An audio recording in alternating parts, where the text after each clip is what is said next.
ገና ህፃን ልጅ ናት። በቃ የስንት ዓመት እኔ አላውቅም። የጅማ ልጅ ናት ልጅቱ። ምንም አማርኛ ማትችል እኛ ጋር እኛው ያለንበት እኛ እዛው ነን ያለነው። እንደዛ ተወቅታ ማለት ነው። እንደዛ ተወቅታ እጇ ላይ ብላው እጇ ላይ ያለ ብላው እጇ ላይ ያለ ብላው እጇ ላይ ያለ ቁርጭምጭሚቷ ወለቀ። ከዛ ግን ዞር ብላ ስታይ ልትንቀሳቀስ ሙከራ ስታደርግ ወዴት ትንቀሳቀስ? እግሯ ወለቀ።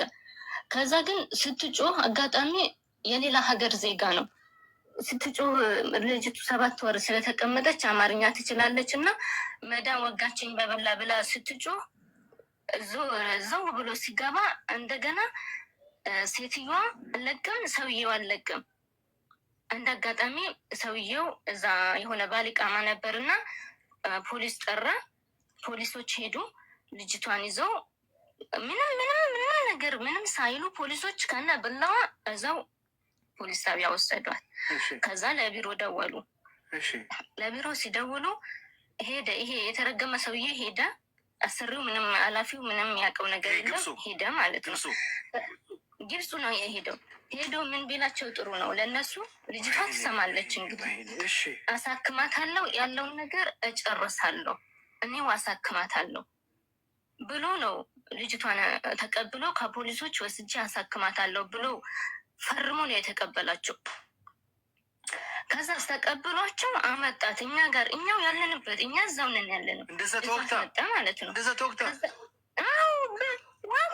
ወልኩ ወላሂ ማንም በአይኑ ካላየ ማንም አያምንም። ይሄንን ነገር ማንም ሊያምን አይችልም። በነገራችን ላይዋ ላይ እንዲ ልትወጋት ስትሞክር ልጅቱ እጇ እንደዚህ ዘርግታ ነው እንግዲህ እጇ ላይ እንትን ያለው ያረፈው ብላው። ከዛ ግን ብላውን አውልቆ አሳክማታለሁ ብሎ አመጣትና አምጥቶ ግፍትር አድርጎ ነው የወረወራት።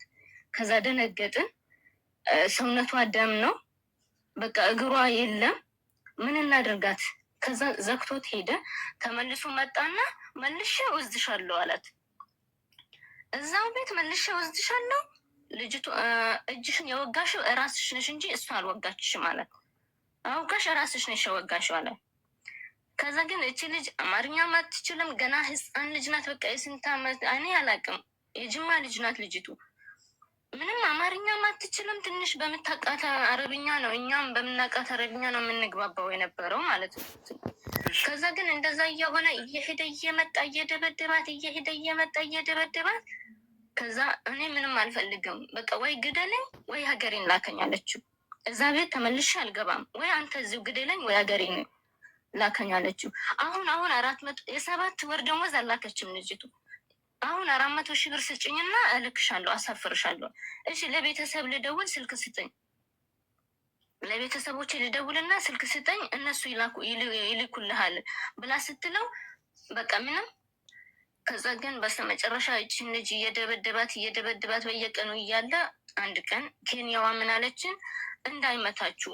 አንዲት ኬንያ ተደብቃ መጣችና እንዳይመታችሁ፣ ልክ እሱ ሲመታችሁ አለች ልብሳችሁን አውልቃችሁ ሁላችሁም በጀማ ልብሳችሁን አውልቃችሁ ራቁታችሁን ልብሳችሁን ወርውሩበትና ውበሉ አለችን። ከዛ ግን ሁሉም እሺ ይላታል። እሱ ሲመጣ ሁሉም በቃ ድምጥማጡ ነው የሚጠፋው ማለት ነው። ይፈራል። ሁሉም ሽንት ነው የሚያመልጠው። ከዛ እንደዛ እያደረጋት እንደዛው ያለችን ቀን ልጅቱን መጣ። በቃ ይሄ በምን በሚያክል እጁ በቃ አንድ በጥፊ ስላት በቃ ይሄ ዞረች ልጅቷ እንዳለ ተሽከረከረች ማለት ነው። ከዛ ግን አላህ ይስጣትች ኬንያዋ በሩን በርግዳው ገባች። በሩን በርግዳ ገብታ ምን ብታደርገው ጥሩ ነው? ጎሮሮውን አናቀችው እና ምን አልኩሽ አላት። ወላሂ ምን አልኩሽ ያንቺን ምንሽ ነካውብሽ ብሎ ስላት ኩል ሴምሴም አለችው። ኬንያ አፍሪካ፣ ዩጋንዳ አፍሪካ፣ ኢትዮጵያ አፍሪካ ሁላችንም አንድ ነው። ሁለተኛ እንደዚህ ስታደርግ እንዳላይ። ከዛም በኋላ ግን ልጅቷን ይዞ እየወጣ መኪና ውስጥ ደብድቦ እያመጣ በስተመጨረሻ ግን ምን እንዳደረጋትም አናውቅም። እዟት ወጣ፣ እዟት ቀረበ። እዛው ማን ይጠይቀው? የዛችም ልጅ ምንም ነገሯ እንትን ሳይል ደግሞ እንደገና አንዲት ልጅ ደግሞ አሰሪዋ በረኪና ደፍታባት 5 ሊትር በረኪና ከላይ እስከታች ደፍታባት ሰውነቷ ቆሰለ ማለት ነው። ሰውነቷ ቆስሎ ይዟት መጣ። እዛው ራሱ አንድ በእርግጫ እያለ አንድ በጥፊ እያለ ራሱ ገደላት ልጅቷ። ግን ያንን ነገር እስከ ዛሬ ድረስ ማንም ያውቀው ነገር የለም። ማንም እና ምናልባት እንኳን እኔ ቢያንስ ያቺ ልጅ አሁን እኔ እሰማ ነበር ሚዲያ ላይ ምን ስልክ የለን ምን የለን ማነስ ይናገራል። ቤት ውስጥ ለሰራተኛ ምግብ የምታበስል ኢትዮጵያዊ ነበረች። እቺ ልጅ ግን ሲወጡ ሬሳ ሲያወጡ አይቻለው እና ሌሊት ነፍሷ የወጣው 10 ሰዓት አካባቢ ነው የወጣው። እኛ ስንጮህ እሷ ናት መታ እንትን ያለችው ማለት ነው፣ ለሱ የደወለችለት። ከዛ ግን ቀድመሽ በታትኛቸው በቦታው እንዳይኖሩ አላት።